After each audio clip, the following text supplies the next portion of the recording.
Howdy, Mr. Sells. Hello, Mr. Sells. Right up front. I want to see you make sure you do it well. Great, great. We have somebody keeping us honest here who used to work on some of this stuff. Hi, I'm Chris Anderson. Hi, Josh Williams. I'm a dev on, well, I guess a dev manager now. They've taken away my keyboard, and I can now only manage, and I need to get pointy hair, so instead I shaved it all off. Today we're going to talk a little about building Windows 8 apps using HTML and JavaScript. Have you guys all heard about Windows 8? Great, okay. I woke up this morning and I saw apparently we announced it. It's very exciting. I like the fact that we had the announcement event on a Wednesday, and so every time they would say, I invite you to start using Windows 8 tomorrow. Like, I'm still trying to figure out the timing of that one. But I just want to talk a little about kind of the Windows 8 ecosystem and the different kinds of options of how you can build apps. And really there are three primary UI technologies you can use to build Windows 8 apps. The first being HTML and JavaScript, which we're going to talk about here. The second is XAML, which is kind of an evolution of the WPF Silverlight phone stack moving forward. And the last is DirectX and natively targeting the graphics stack. And kind of one of the big reasons why it's very bright. I know everybody kind of thinks back a little bit. One of the big reasons why you want to target and use HTML and JavaScript is that it's what you know today. And the big thing that we have tried to do with the web stack here is to allow you to develop native Windows apps. That is, we want it to be familiar to you. We want it to use the techniques and technology that you're familiar with, but it is really about building Windows apps. You get to use whatever toolkits you already know and love. There's a session later in the week which talks about some of the idiosyncrasies as we, the Windows environment for writing an app has some different security requirements than an arbitrary website. So there's a few little details there. But the big thing is you get to leverage this hardware-accelerated web stack for really building native apps. And you get full access to the Windows runtime from your JavaScript. And so we've kind of extended the sandbox of IE and giving you access to the platform. So the first thing I want to do is to touch briefly on, let's find our magic button here. Great. Here we go. Let's see if we see it. Is we wanted to show kind of what we meant by the you can take anything and make it into a Windows app.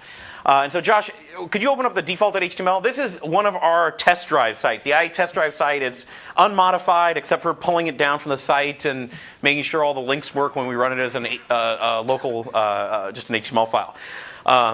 So what I'd like to do is turn this into a Windows 8 app and show how hard this is. So please create a new project. This is Visual Studio 2011. You can use, there's a Win8 Express. You can actually, in the Windows Store, you can type developer, and you can find tools in the Windows Store for building Windows apps that are free. We're going to start with a blank JavaScript app. Please delete everything except the manifest. Delete the top 3 files. I'm going to go in here. What are you doing now? I'm deleting all the files like you asked me for. Oh, great, great. I thought there was a delete key. I thought you were going to be a little more. That's great. Awesome. Perfect. Delete. Okay, our project is gone. And now please copy in the content from that old website. There we go. Copy, paste. It's very convenient because default.html happened to be the name that they chose to use on the website. So we have to make no other modifications. We'll include these in our project as quick as a snippet. And then F5. Oh, and we failed miserably.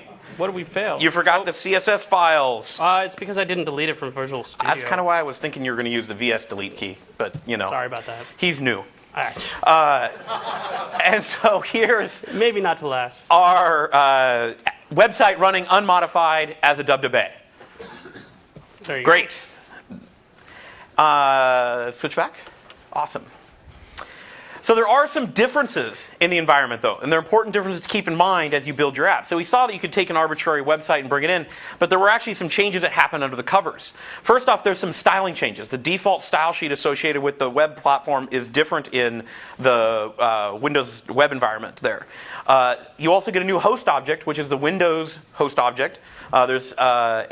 There's some other changes to the DOM. For example, because of the security context, because you have native access to the Windows runtime, we do what's called a static HTML processing if you try to set the inner HTML property.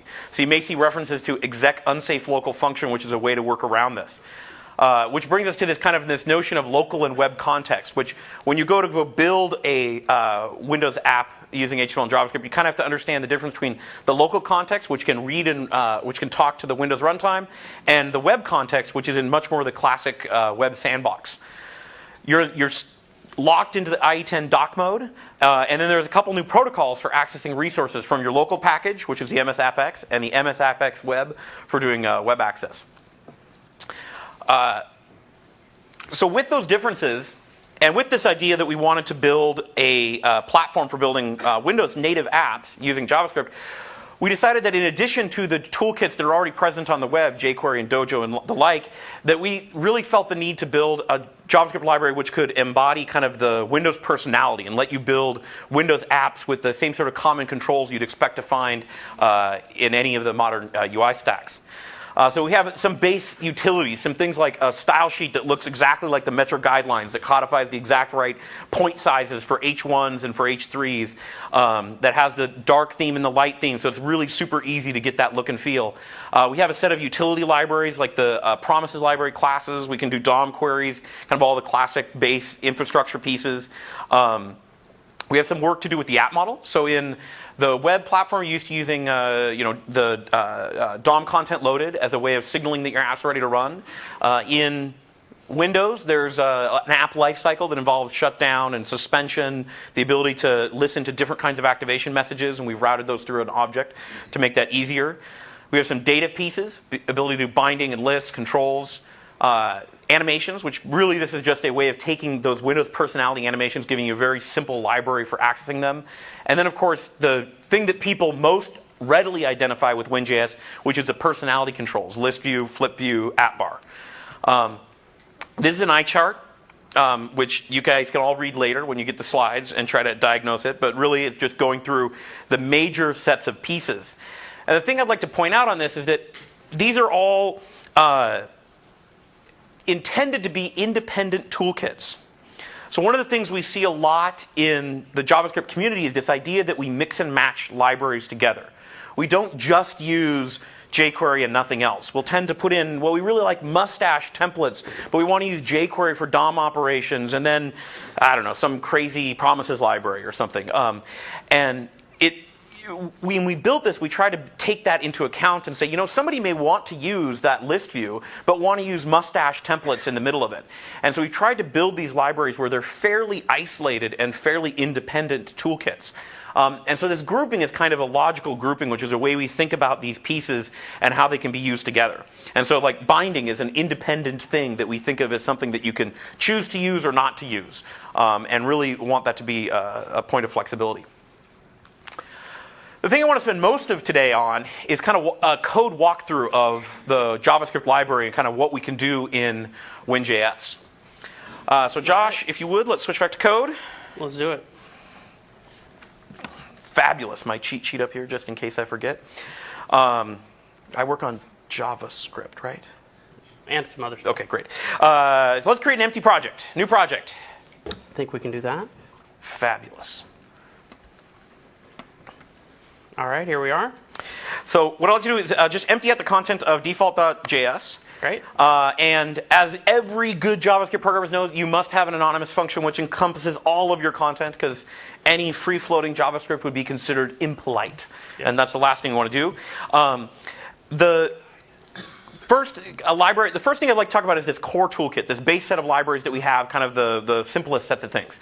And the first one there is really the namespace. And namespace is a wrapper around the kind of module pattern that people are familiar with. So I'd like to do winjs.namespace.define, which is just going to create us a global a name. And so give this some name that you'd like it to be. We'll be typing this a lot in the talk. Shorter is better.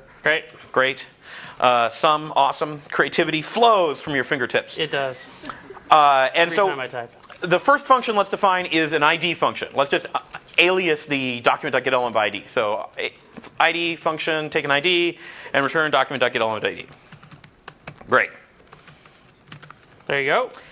So at first blush, just to kind of tell a little story about this function, is we didn't have this function initially. We thought it's so easy to go update a global name and to do it correctly, and to when the global name is present to OR in things and to append them.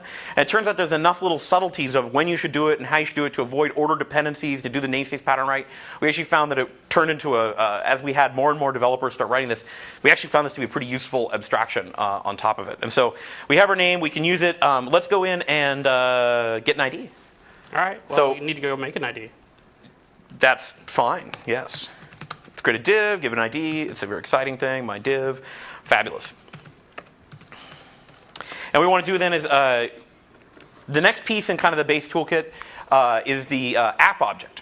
Okay. And so we talked before about how applications have a life cycle associated with them. And so one of the things you'll notice in all the VS templates is there's this line that says var app equals winjs.application. And that lets you get a hold of that app object, that thing that is going to be the manage your lifetime and give you a bunch of easy to use events. And so we'll say app.onActivated.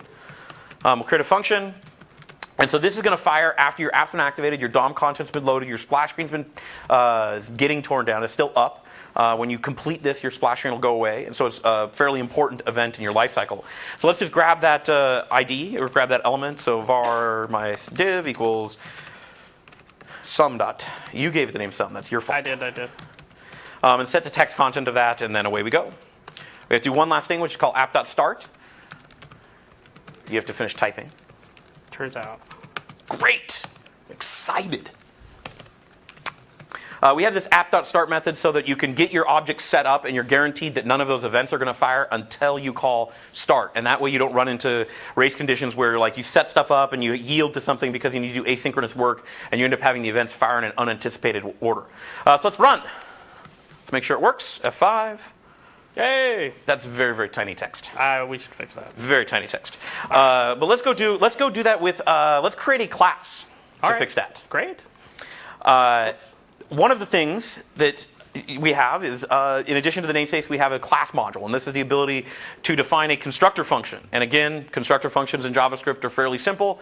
But what we did is we created a wrapper around it, which gives us the ability to consistently apply the instance methods to the prototype, to imply static methods to the function itself, and to avoid kind of the common pitfalls of allocating anonymous functions in a non-performant way. So what we'll do is we're going to define a class here. It's going to take a constructor function. It's going to take an element and options. And in here, please say element.style.font size equals 72 point. Great. And so we've defined a class. We have to find a class. It is polite in WinJS. There's a convention. When you create a class, a constructor function, which takes an element and options, we like to think of that as a control, something that can be applied to elements. And it's polite to put a back pointer on that element to your control. We don't like to do lots of expandos, and so we've said the polite thing is to put one expando on. And so now we've created our class, we have it all done, and let's go use it. And so we'll say new my class over my div, and we have no options. Great. And let's run.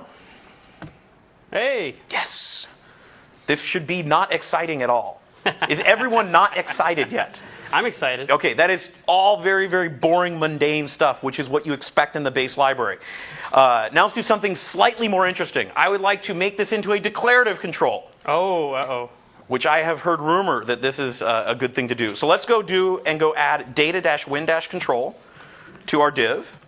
So if you've seen any WinJS samples, you'll see this magic function, and you'll wonder, how does that work? And so we'll put sum.myClass. Great. And now instead of constructing this, which is so old school to call a function, we'll call winjs.ui.processAll. And what this is going to do is it's going to take these declarative notations and just run the code we asked it to run. And so as you can see, the very simple pattern of function that takes a couple of constructors, and when we run, I assure you it did rebuild, and so that is now declarative control notation. Still works. It does still work. Exciting. Now that's a little more exciting. We're getting closer to excitement. Fabulous. All right, what do you want So to we've do seen next? the base library. Yes. We've seen the app object. So we're just kind of going through and doing a little tour through the base pieces of WinJS. So the next one of these toolkits is binding. The model view controller system, MVVM, all of these different things all end up being some form of data binding, some form of model separation. So let's go create a model and data bind this into our UI so we can see how this stuff all fits together. So we'll create a model, and what we'll do is winjs.binding.as, which is our way of taking a JavaScript object and creating a projection on top of it that allows for change notification. One of the features missing from normal JavaScript objects is the ability to fire change notification. There's a ECMAScript 6 proposal for observability, which would get rid of this little helper, but for now we have to do this. And so we're going to go in and let's create a time field on there, and we'll give it a default value of new date. To local time string. Great, wonderful, exciting. Thank you for IntelliSense. And then we'll just go set up the binding here. So we'll go to our constructor, and inside of here, let's go say into our activated, and we'll say sum.model.bind, and this takes a name of a property you want to bind to, and then a function that you'd like to have called every time that property changes, including the initial setup. So we'll say value, and then inside of here we'll just say mydiv.textContent equals value. Great. Fabulous. We'll run.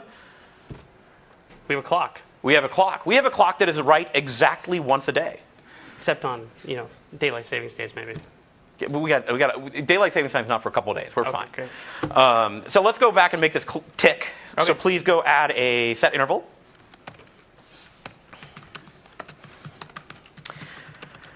Takes function. Inside of here, we'll just say sum.model.time equals, and we'll create a new date time, and it'll be a party. All right. This is what everyone came here to learn: how to make giant clocks. There's like 3 of them in the store already. Awesome! We have something we can sell now. I'd pay money for it. How much would you pay, though? That depends on what kind of raise you can give me. Great. Thanks. Great. So we've seen binding. We've seen the ability to update the data model. And what we, again, like before, I am tired of this JavaScript thing. Let's move on to some declarative notation. You want to put your binding in HTML? I want to put my binding in HTML. Great. Now, there's some people who will find this to be offensive, and for those of you who hate mixing your JavaScript and your HTML, I encourage you to shield your eyes.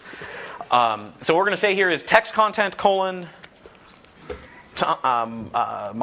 No. Time. Great. And now we want to go and change this up, and so we're going to get rid of this imperative bind, and we'll replace this with winjs.binding.processAll. Binding takes the process all on binding, takes the right casing. Great. Yes, sorry, it is still a case-sensitive language. Caps lock does not help. It takes 2 arguments. The first argument is the root of the DOM tree. You'd like it to go start scouring for things to find, to go look at. And the second argument is the data model you'd like it to bind to. And so here we'll say sum.model. And now we'll run. Hey, it still works. And so we have a ticking clock. Fabulous. They're all stunned. They seem stunned. They seem stunned. Silence. I think it's the rain.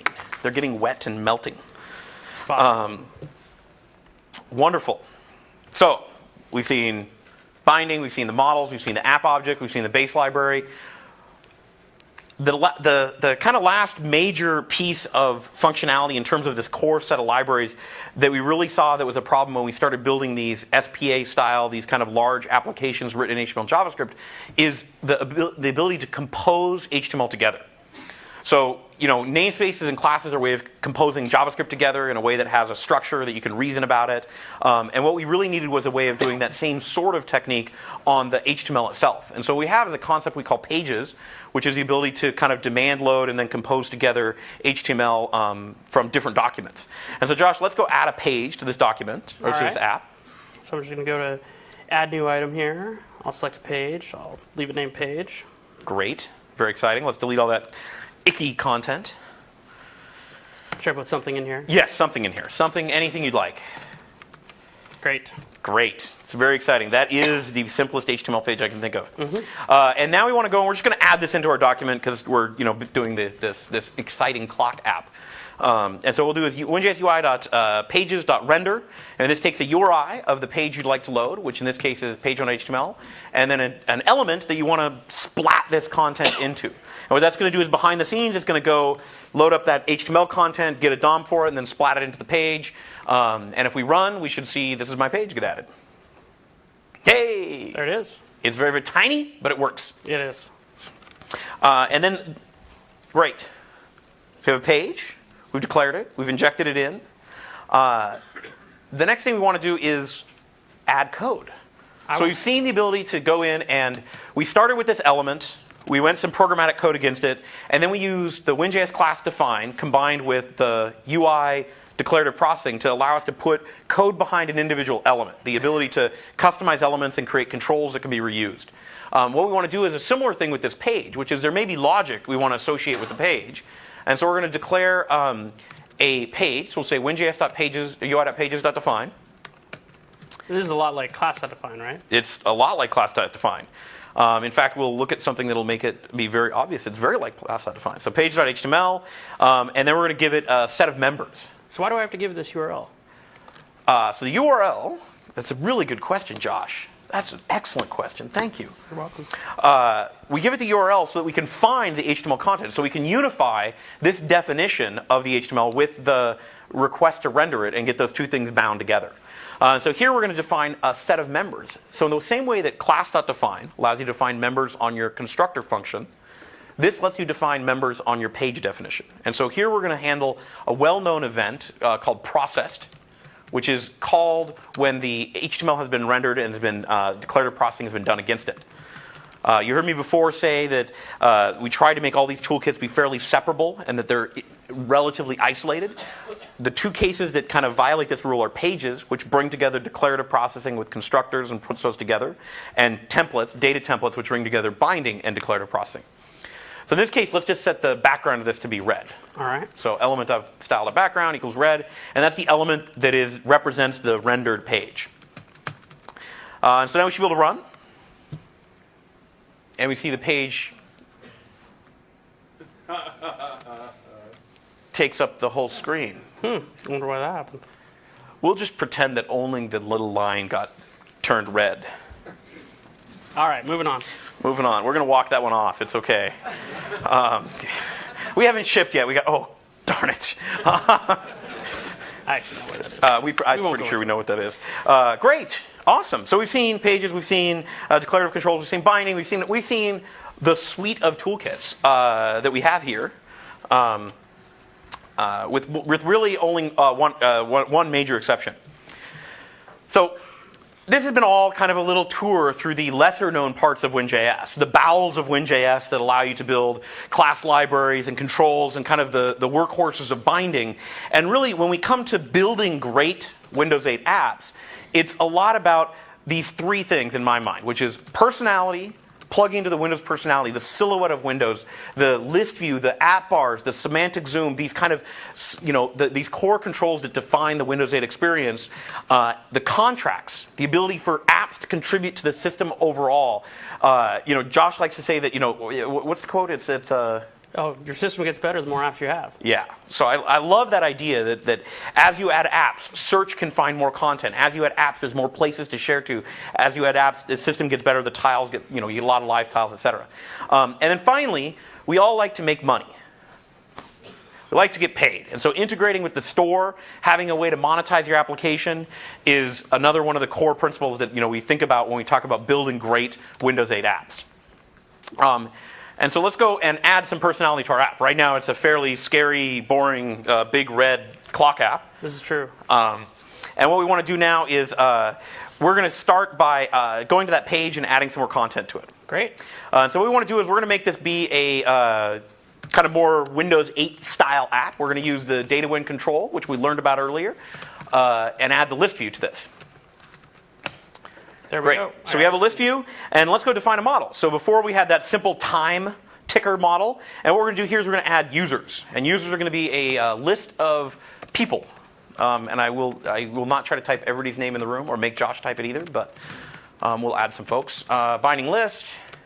And what binding list is think of WinJS binding list as a observable collection if you're a .NET person, or as a JavaScript array with change notification. And really what it is it's an array with change notification. So Josh's going to add some items to this. And that's kind of close.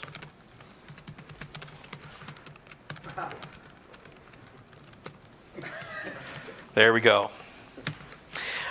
Great. So we have our data. Yes. We have our list view. Let's go Yes. put those two things together. All right, how am I going to So do that? go to the control here, and let's go and do data-win bind. All right.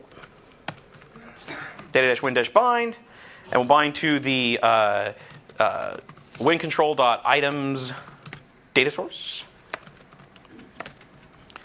Source. Is it plural or single? I think it's singular. Great. We're going to find out. The documentation would help us. The documentation would help. We're gonna roll with it and see what happens. Great. And then the last thing we need to do is wire up the data source. So let's go to our processed event over on the other side. Up. Where am I going? Here. Right there, processed event. The mouse cursor was there. Oh, sorry. And WinJS.binding.processAll, which you learned about before. Element, comma, and then we need to pass it the data context, which case is going to be short.model.users. Or short.model. Great. And now? So I'm going to have to go fix our previous bug, otherwise it's going to bite us. So the distinction was, previously, I just realized. So the great. element that you get inside of your page is the container host element. It's the container element. Yes. And so we're getting the body.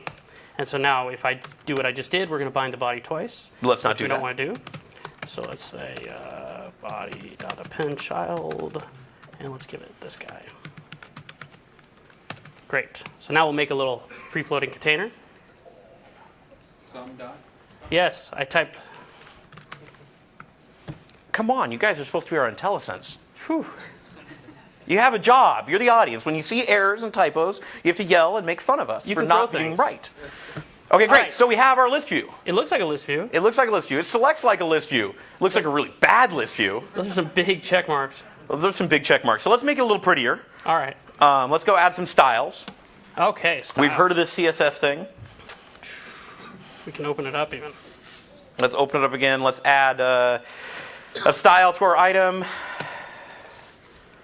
We need to add a template as well to make it look better. I think we do need to add a template. We both have cheat sheets and we missed that step. Yeah, that's true. I'm confident we're going to go down one notch on the speaker review score. Yes.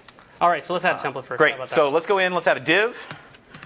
So templates are just another control. So you remember those controls are just functions. Those functions just take elements. So we're going to create as a binding.template. This is that other one case we had pages which wired together a couple pieces.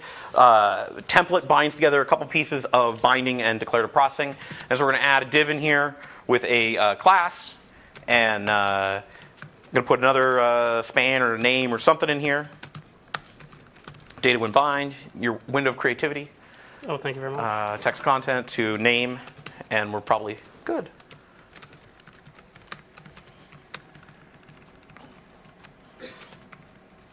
Awesome. Throw a little BR there. All right.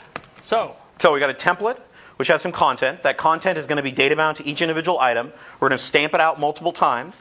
We're going to bind to each one of those using the declarative binding that we saw earlier. We're going to put a little CSS in here to make it look not ugly or less ugly. So we'll give it, say, give it a width and a height, of maybe. 200 pixels and a height of 100 pixels. Have a little padding or something in there. Oh, yeah, we'll do that too. Say background color of, what do you think, dark gray? Dark gray. Love it. Dark gray. Dark gray is the theme. I think the shirts were all dark gray, too. I like it. And The sky is dark gray. Everything's dark gray. It should be sky blue great. in Washington. So I got a template. Let's Do I run. need to hook it up to my list view? Oh, yes, you do. It's the last thing. Great. So now we're going to use the options record. So you always saw this other argument, element, comma, options. The options so far has been empty in all these cases. Here what we want to do is we want to add in that template and wire it up to the list view itself. And so the data win options allows you to specify that second argument to the constructor function for list view. And so here we're going to say that we want to wire up the item template. We need to go find that DOM element, so we're going to do a select. You need to use single quotes, thank you. And that's just going to do a tree traversal and do a query selector all to find that other ID'd element. And away we go. Yay! There we go. Much better. Sells claps because he worked on that feature. That is very self-serving of you, Mr. Yes. Sells. So why do I have to use that select thing? You had to use that select thing because there's an interesting thing here. We said before that pages allow you to be rendered multiple times. And as you render multiple times, if we had used an ID and done ID lookup, you'd end up having multiple copies of that same element in the tree with the same ID, which it turns out the browsers get rather fussy on, and they start to do weird things like return you the first or last element, and it gets all confusing. We wouldn't want that. Great, so we have our static data, we've bound in our template, we've made it look great. It's a beautiful app. I am excited. This clock is looking better by the day. It's almost ready for sale. The last thing we need to do is be able to add more items to our list view. All right. So we want to wire up some code and show, we talk about the personality of Windows. Can you change that from red background to something else? It's just, the red is garish. Would you like Let's to just delete it. We can make it be black. It'll be black back there. Great. Oh, fuchsia. That's not better. That's more garish. You went the wrong way. You heard the guidance and just drove into the, yeah. It's like the 12-pound Surface. That's not what people want. Can't work out in 6 minutes. It's 7-minute apps. Great, so we added a button. Yes. Let's go add an event handler for that guy. All right, so we'll go up here to our model, or our page control. We'll go to our page control, we'll go find this guy, we'll do an element.query selector all, query selector of class add, and then we'll just do on click, or you can be all kinds of hip. You can do whichever one you'd like. Great. And then just in here, we'll add something to our model. So we'll say some model, great, users.push. So you notice this is where we're getting that observable collection, that binding list, the ability to go and push these things. Josh is going to create us a robot army. I am going to create a robot army. How old are they? Okay, they're the age of their older eye. than their name. Whoops. Great, and we have to have an eye somewhere in scope that will make us all happy. Let's see it. All right, is it going to work? Well, we'll find out. Yes. Woo. So you notice list view by default. The items came in, they animated, that personality of Windows started showing through. You got the scrolling, this item, the UI is actually virtualized in this case. There's a whole talk on how to make this thing look pretty and how to make the list view look good. They'll be happening later this week. Great. So we've seen data changes, we've seen that. Good. Moving on. There's one other personality thing I'd like to talk about. So list view is probably the #1 personality thing when people think of Windows 8. They think of that list view, that live tile view. The second thing that people often think about with varying degrees of happiness is the app bar notion, which is that idea that you can edgy in on your app and you get all of your commands coming in. And so let's go take our app and, because we want to sell this in the store and we want to conform to all the guidelines, we want to get that commanding UI off of there and make it be an app bar. So let's go add an app bar to our page. I think we're added to the main page, right? Main page, yes. We'll add it to the main page. We'll go add a div. We'll give it it doesn't need an ID, but that's fine. Okay. And we'll data win control, make it an app bar. And this is just going to associate the WinJS app bar class. Inside of here, we're going to put in some buttons that are themselves going to be data win controls that are app bar commands. So we'll go say data win control, app bar command.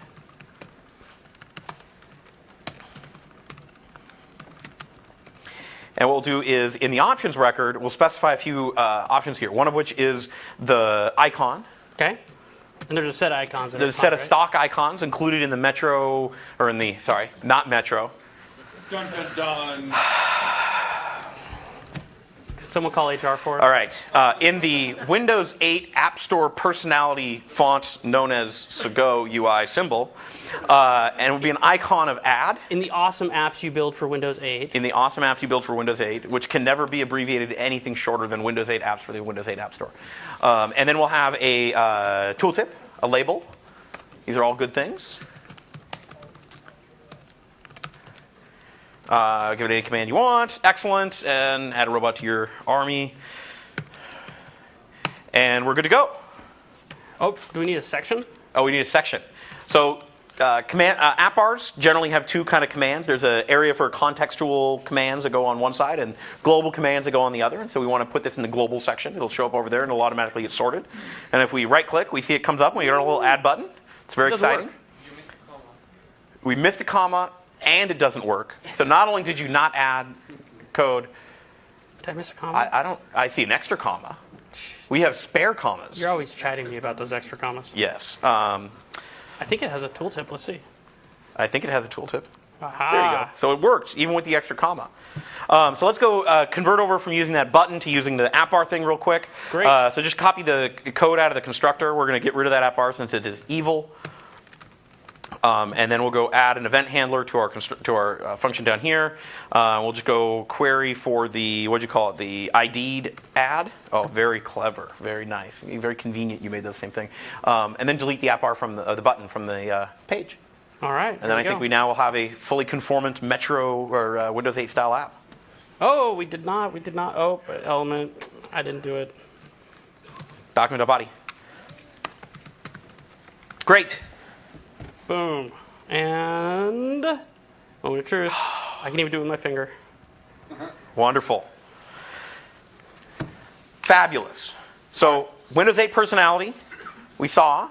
We saw the ability to use the list view, how that plugged into binding, the declarative controls all playing into that, the fact that you can go and get the app bar in, add event handlers, and you can really make something that looks a lot like the Windows 8 experience. There's a ton of samples that show the different ways. There's like 70 some odd icons built into the app bar library. 200. 200. Oh, sorry. And there's an enum. There's a giant enum that you can go find somewhere. winjs.ui.appbar icon. There we go. And there's a website you can find that has rendered all of these. So you can just go pick by what you see. Yes. Some of them are pretty good looking, too. Some of them are. Yes, thank you. That's much better. Sorry. Someone call HR for me. Clearly you meant to say all of them. Great. So you see the personality. Now the next thing I'd like to do is really, I want to show how to plug into that contract system, that ability to make the system better by adding apps. And so we're going to take one of the easier contracts. We're going to go do the search contract. Search contract's easy. Super simple. Someone once told me it was hard. It's not true. So let's open a manifest. All right. And what we're going to do is the manifest designer. So we haven't talked about this yet. Every app in Windows 8 has a manifest associated with it which declares the different things this app can do. You can say things like what kind of orientation it supports. You can specify what capabilities it needs. Does it need to be access the internet? Does it need to access your local file system? Does it need to access the document library? And then there's declarations, which are the thing that we want to talk about, which is what are the things that this thing wants to plug into? And there's a whole list of all these contracts you can plug into where you can add a lot of value to the system with your app. Everything from custom protocol handlers to share targets to search, which is what we're going to do. Great. We're going to click add.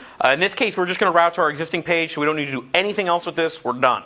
Great. We've now said that we're going to support search. We're good to go. We just need to listen to the event, and we're ready to run. So what we're going to do is we're going to grab a hold of the search pane. And the search pane is the object that lets you talk to the search contract at runtime.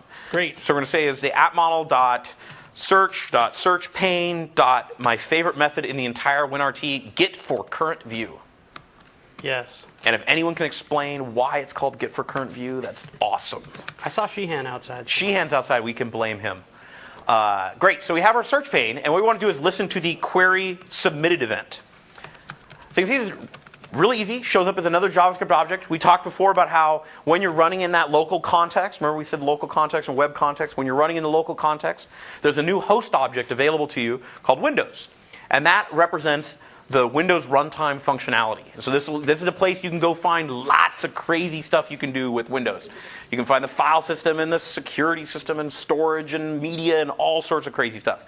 The other magic host object that you'll see in here is the MS app object. And this is the other place you'll see a bunch of extensions for the local and web context, which allows you to do the binding that are web specific for talking to things like blob URIs and stuff like that. Yeah, the way to think about it is that the Windows object, shows up basically on both sides of the XAML HTML divide. MS app just isn't HTML. Yes. All right, here we are in our query submitted method. Great. What am I going to do? So we're going to create a new function called create results. And this will just take an argument of the query text that you'd like. Because everyone see, can you bring up the search contract real quick? Or can I bring up the search guy? Bring up search just so you can see what this is like. So this little thing at the top, it says search. If you type into it, it lets you search, and then there's all these apps that can participate in the world down below. And so we want to build one of these apps that plugs into that. And so the user is going to type something, they're going to hit enter, and we want to handle that event. And so this is the user hit entered button on query submitted. There's other events that lets you plug into the rest of the contract to provide immediate feedback, all of that stuff. So what we want to do here is we're going to go grab our data context, our data object, our users, our model. Okay, great. So binding list has two very interesting things. One of which is it fires change notification It looks like an array. And the other thing it lets you do is it lets you create live projections. So similar to how array has things like map and filter, in a binding list, you can actually create live filtered views over your data. So in this case, we're going to give it a predicate, which is item. And we're going to go not index. It's item.name. Item.name. .to lowercase or whatever you'd like. Do some comparison to the query text. Index of query text. Great. All right, we'll just. Oh, you're making this thing all kinds of too. Geez, this is going to be awesome. It's just. Return. If they just had contains. If they just had contains, we could add it. We could go modify the string prototype right now if you'd like. No, thank you. Okay. Great. So we have our filtered results. And now let's go. The thing I'd like to do is, because I am deeply and truly lazy, is let's just go reuse our page. Before we said we can multi-instance pages. Yes. And so let's just use our page again to show the search results. So let's create another child, which we did before. WinJS.pages.render of the same URI. .html. You probably want to have the HTML. It will not figure that out. And we'll give it a data model in the options record, which is our filtered thing. Now, you may recall, we did not have that before. The second argument to render is the child. Oh, thank you, sir. And then we also want to put that in the document so that we can see it. Yes. And so now we need to go and do a little bit of code refactoring here. All right. Of going to our pages processed. And we want to change this to take, instead of some model, just take options. We'll make options be our model. And then go change our calls to render, the one other one, to pass in the model that we'd like. On binding, pages render, right there, pass in some.model, and now we should be able to run. I think that's it. I think we'll have a searchable app. We'll see. Okay, so let's add some robots. Sweet. Bring out the search charm, and let's look for all of our Chris's, or robots, either one. Hey! Oh, you know what we have to do? If I have more results, I'm not going to be able to see them. Oh, great. Let's make it a little scrollable thing. Let's make it scrollable. Scrollable. Oh, an inline style? It's just for the demo. Dude, we're going to be publishing this app on the web, or on the store, on the... Oh, jeez. Okay, that's fine. They're not going to take me out for this, are they? No, I think they will. Okay. Great, run. Let's look for let's look for a robots this time. Robots, great. Now let's add some more robots. Notice they show up in both lists. That's kind of sexy. And that's because it's that live projection, that create filtered view, which lets it run in both locations. And so as we go, we can see our new search results. And this app is fabulous. Best clock app ever. 5 stars. / robot army creator. / robot army creator. Great. How are we for time? I think we should. Yeah. We got a couple minutes. We got a couple minutes. We can keep going. All right. We can keep going. They're not going to kick us out yet. So should we get paid now? I think we should get paid. Let's get paid. We're ready to monetize this sucker. We're ready to sell it and charge money. Now, the store is great. The store has all these options where you can configure in-app purchases, and you can configure trial modes and expiring trials and all sorts of crazy things. And the great thing is that you can code all of this stuff up in your development environment and simulate all of it. And so you can play around with it, you can see how it works, and you can configure it without having to actually publish to the store, without having to create your own virtual store on your back end. It's awesome. And so what we want to do is we're going to go talk to one of those things. Now, the easiest one of these to do, and conveniently the one that I like as a human, I like the best, which is trial modes. Trial modes I love because developers love to download them, and it turns out it's just insanely simple to go build stuff that use trial mode. So Josh just created this div, which is our giant pay me button, and so this is going to be our ad. This is going to be our incentive, quote unquote incentive, to get people to pay us. And so what we'll do is, he's adding this horribly red thing, and now we want to do is we want to make it that, there you go. Is the blink tag still work? I was just wondering that. It does. I heard it does. Can you make that be blink? No! Oh, it doesn't blink. You're telling me I can't do IE7 doc mode, really? Oh, yeah, you cannot. You're stuck in IE10 doc mode. All right, moving on. Great. So we've got our big button. We've got our advertisement. Now let's go write the code to go and query to see if we're in trial mode. Okay. So here we are in our activated handler. In our activated event handler, what we're going to do is we're going to go grab. So the way that the simulator works is there's two objects that are published into WinRT for the store. One is called current app, and one is called current app simulator. The simulator is the one that you do not want to ship to the store. You will get rejected and send nasty emails. The current app is the one that actually works when you're at runtime. So what Josh is going to do, he's going to use the simulator. And what we can do is we now ask it all sorts of questions. So the first question we want to ask it is, hey, when the license changes, tell me. So we're going to say current app dot license information dot great on license changed. And so this will say, hey, every time you change, you don't want to put that in a function because we're going to have to call it. Oh, you're right. When you change, please tell me. So we're going to create a little function here. We're going to call it license changed or license updated or something. Great. And then we'll go associate that here.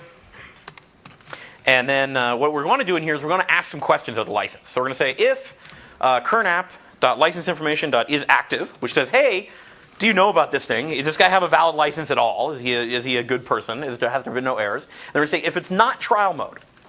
If it's not trial mode, so if we've got a valid license and it's not trial mode, then what we're going to do is we're just going to turn off all of our nagware. So we're going to say winjs.ui.utils.query. We're going to go grab everything that says trial only, and we're just going to add the class hidden to it. So we're just going to say go hide all that stuff, because we did a really, really simple nagware kind of trial mode. Great, so let's define hidden as display none. And let's run.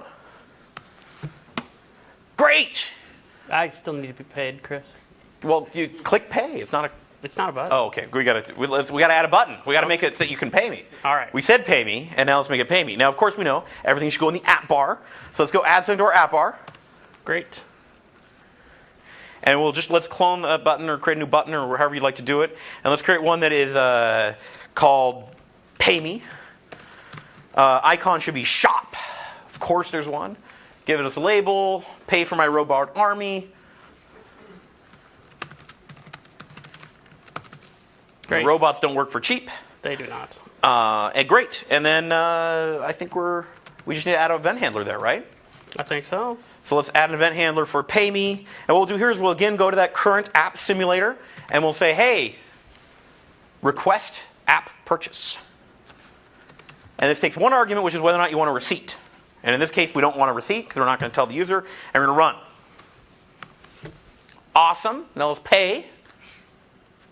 And now, this is why you shouldn't ship this in the store. Notice, the user gets to choose if you bought it or not. This is an awesome UI. What are my other choices? Click the other choices. You can e-fail. You can out-of-memory it. There may be some people in the audience old enough to recognize the things in this list. Thank you, Chris. Great. And we'll SOK it in this case. Our event handler ran. We've been paid. Woohoo! Sweet. I love it. There we go. All right. Oh, we are so on time. So we did a whirlwind tour through WinJS, through the web environment, through how to build HTML and JavaScript libraries. And really the intent here was to kind of give you a tour through the bits and to say, what are all the interesting places? There's a ton of sessions. Like if you go back and look at even last year's build session, there were a dozen sessions on WinJS and the web environment for building this stuff. And so there's a bunch of material, and really my hope was to kind of whet your appetite with the set of things that are interesting, the set of things that you think are important to your app, whether it's the libraries or the way of manufacturing your code, the way of separating out the JavaScript files, the HTML files, getting paid, if that's the important thing. There's a bunch of sessions coming up this week. Josh is doing a deep dive into WinJS where he will go into the world's craziest promise code. If you want to see bizarre and evil things you can do with asynchronicity. We're going to talk about the list view later. On 11.1, there's a horrible set of really awesome talks that are all happening at the same time about modern JavaScript, talking about the ES5 stuff, the store analytics, and this how to build world ready, kind of do the globe stuff. Turns out that when we launched Windows 8, we launched it globally in a lot of markets, and so you may want to get money from all of those people. And then, of course, there's one talk which I couldn't even put on there, which is Anders doing the TypeScript talk at the same time. So That's the talk I want to go to. that 4:15 slot is going to be really tough to choose. Great. All right. Well, I think we have about, like 10 minutes for Q&A? We have about 10 minutes for Q&A, so if anybody has any questions. Oh. I see a question. Yeah, I had sort of asked in an earlier session about the ability to reuse code between something that you developed specifically for the web and something that you developed here. I mean, this is a very impressive display of using very specific Microsoft technology to generate this interface. How can I, or do you have a recommended pattern to follow to reuse as much of the markup and JavaScript as possible for both a web deployment and not a Metro, but some other native deployment? Great. Let me see if I can restate the question. Well, no, I won't restate it that way. Very politely worded was, boy, it looks like it's going to be hard for me to reuse my code between a website and a Windows app because you have all this crazy Microsoft proprietary libraries that that seem to tie me into the platform, and I really want my code to be usable everywhere. Is that accurate?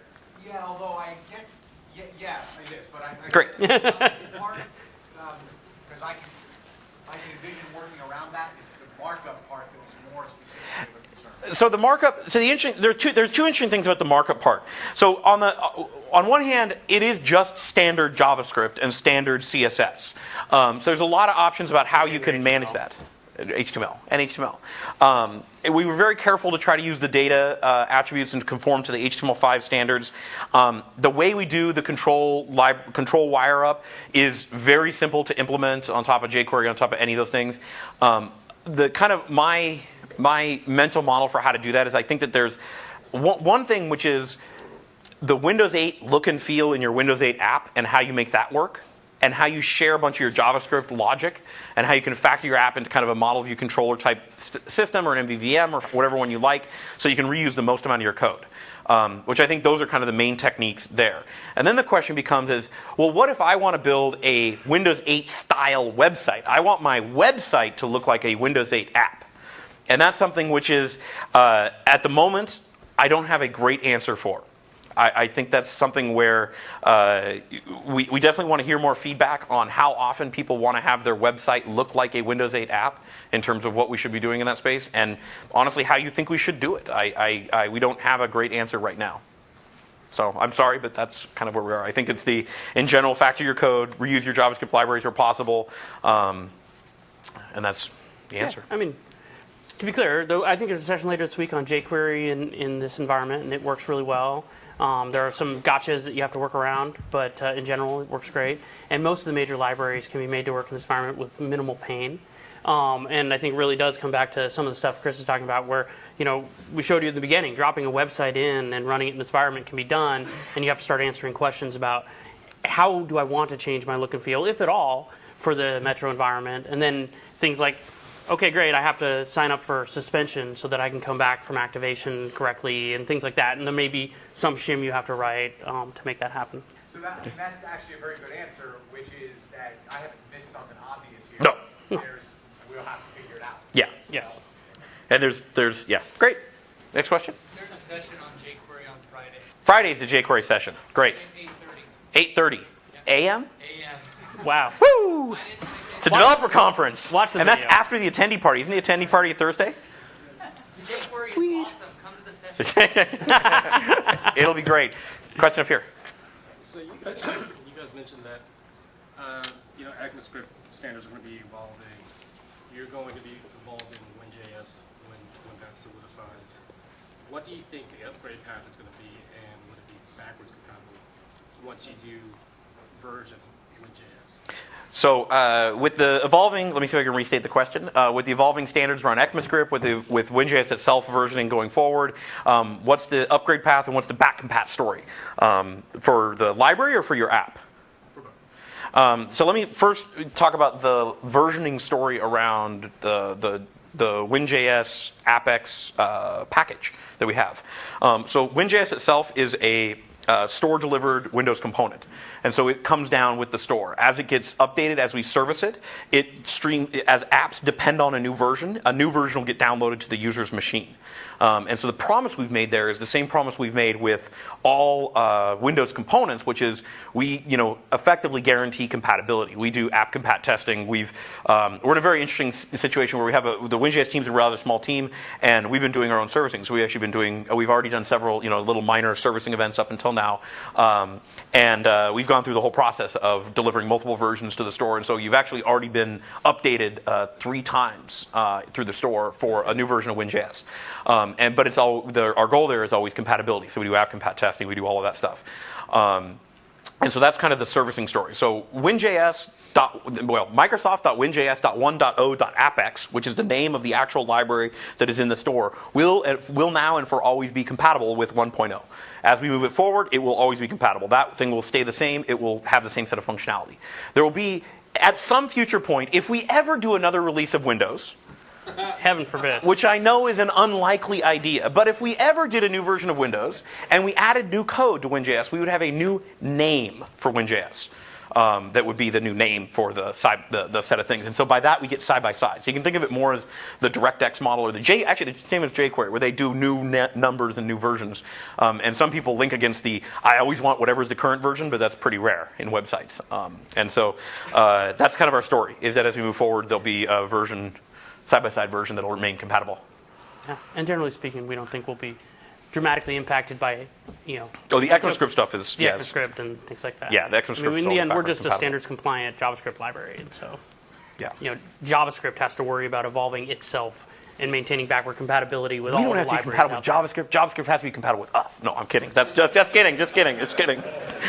Sorry. That'll be the quote. That'll be what shows up somewhere. Look at.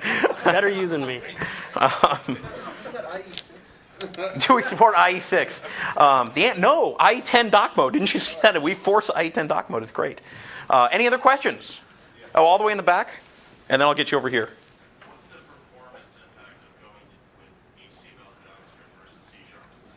What's the performance impact of HTML and JavaScript and C# and XAML?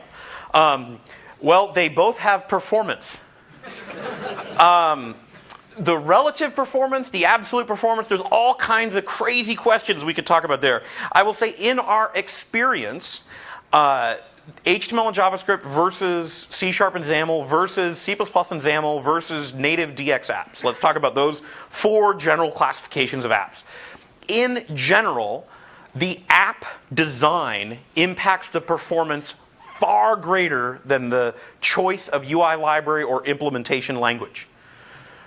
We have these charts as we've been trying to tackle performance. Running on the ARM devices, running on these lower power devices has been incredibly challenging across the board. It's a really, really challenging thing to get Windows to run super fast, to get these libraries, to get Trident to run fast, to get XAML to run fast. I mean, it has definitely been it's a challenging thing to do. And that, unfortunately, falls to the app as well. It is incredibly, incredibly easy to write a slow-performing app. And so we see slow-performing XAML and C# apps, and we see slow-performing HTML and JavaScript apps. And we see fast ones as well. And so I would say that at the moment, in the Windows 8 bits that you get today and that are available, the biggest trade-off is you writing a good app at the moment. There is a set of things. So, for example, the way we did virtualization in WinJS can tend to have slightly slower panning performance than XAML, but XAML has slightly worse, group virtualization characteristics when dealing with lists. And so there's these weird trade-offs where there's the edges, but it's nowhere that I would ever say it's something that you should design your app around. The biggest point of deciding which technology you want to use is really about what your expertise is and what you are going to be most proficient at. Because in the end, the equation for developers, I think, is all about ROI. You're going to make some amount of investment in writing this application, and you want some return. And whether that's a business return for an internal app or whether that's actual money coming to you from the store, you want to get it out as quick as possible for as cheap as possible with the best quality experience. And that's going to, in the end, a lot depend on your skill as a developer. And so picking the one that's right for you is the right thing. I just, honestly, we see it go back and forth as to which is faster, which is slower, and it just matters in the usage. So that may not be a satisfactory answer, but I'm sorry. There was a question over here, and then I'll get over here next. Yeah. Why did Microsoft choose to write event model binding instead of just using their own framework, instead of using just Knockout.js? Why did Microsoft decide to invent new library instead of insert your favorite library here, Knockout.js or jQuery or something like that? And specifically, it was about event model binding. It's an interesting question. I think that one of the things for us has been building something that really embodies the Windows 8 personality and the problem space that we needed to do. And that drove us pretty heavily to build something like the list view and to build some of those higher level controls. And for some of the lower level libraries, so for example, Knockout for binding, there was a bunch of debate about whether or not we take those individual libraries that are kind of the bottom and then piece those together from different parts of the web. And in the end, one of the things that we found was that we really felt that some of those we needed to optimize for the exact scenarios that we were doing. So for example, our data layer, we needed to optimize for large virtualized data sets with grouping constructs. And those aren't always what the libraries are optimized for out there. And so it's not that we didn't like them, it's that we thought that building something together would produce a more cohesive whole that plugged together pretty seamlessly. But honestly, like we see a bunch of people who use Knockout with ListView. We want that to be a very valid thing. And we think we don't have to go build Knockout. Like it's out there. You should go use it. You like Knockout? Go use it. Peace be with you. It's awesome. Use it. Plug it into ListView. Fabulous. Don't use our binding system. That's okay. I would say, unlike .NET has kind of a very cohesive whole where there's bindings from the intrinsic XAML controls into the binding system, and that's not how we designed WinJS. We designed it as very separable toolkits. So if you want to use Knockout, go use it. It's awesome. Please do. This question over here. I was just following up on that performance question. Is the WinJS language compiled into IL or something akin to it? So there's really, is that No. WinJS is JavaScript. If you go F12 into the code, it is JavaScript. You can go look at the source code. You can debug into it. It's JavaScript. It's standards JavaScript. There may be a few places. I mean, we test it and run it inside of the web compartment in the HTML script. You're not showing anything. I'm showing myself. Well, you love what you see. Sometimes. So this is the code for Pages. Pages. Yeah, great. So it's just a bunch of JavaScript. The big dot comments are actually how we drive IntelliSense. We've tried, for the most part, to write intelligible JavaScript that we hope people can read. There are some cases where we have incredibly complex things. The list view code, if you can wrap your head around it and write a big document about how all that stuff works together, that'd be awesome. Send it to me. I'm Chris Ann at Microsoft. Yes. Be awesome. Do you want to work for me? It's big. We have, so it's definitely not compiled down. Now, what we do have is in Chakra, there is some very good optimizations for bytecode caching and parsing and things like that to make startup in Windows web apps very, very quick. But that's all just browser optimization stuff that we do in IE. So is the rendering engine then IE?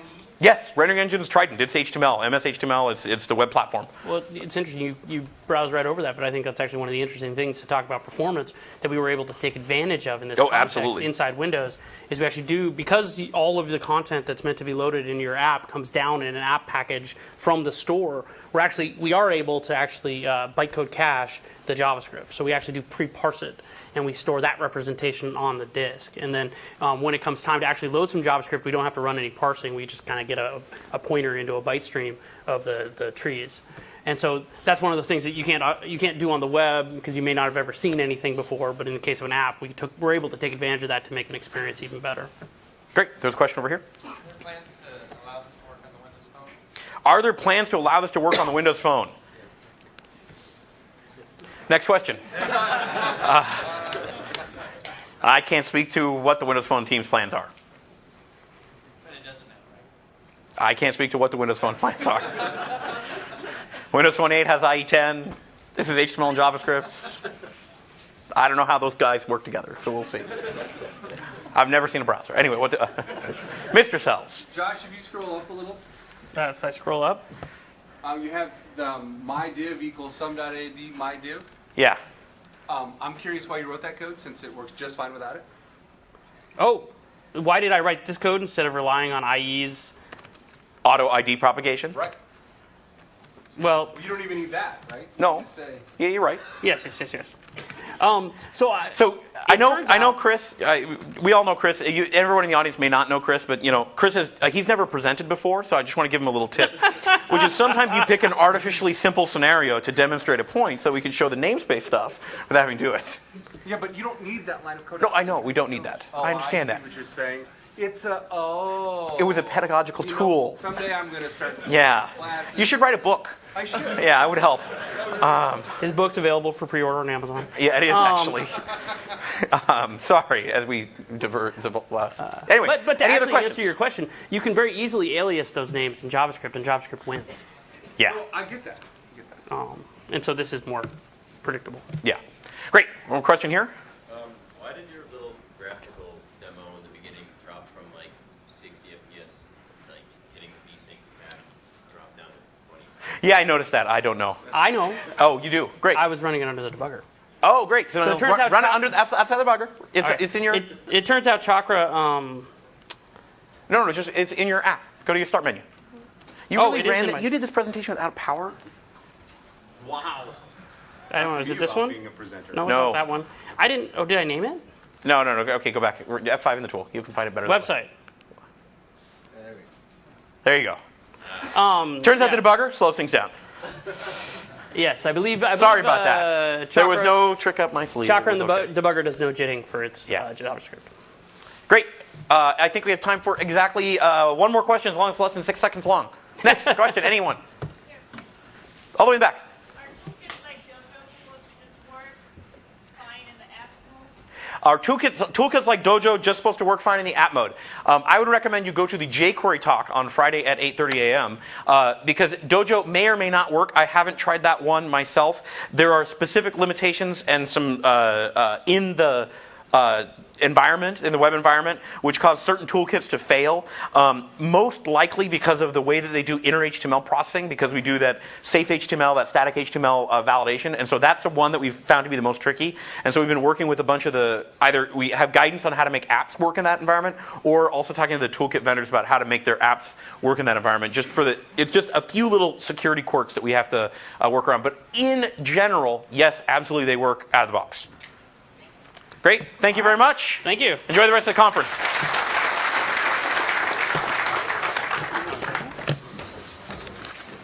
Oh, don't forget to fill out the session eval, please. Thank you.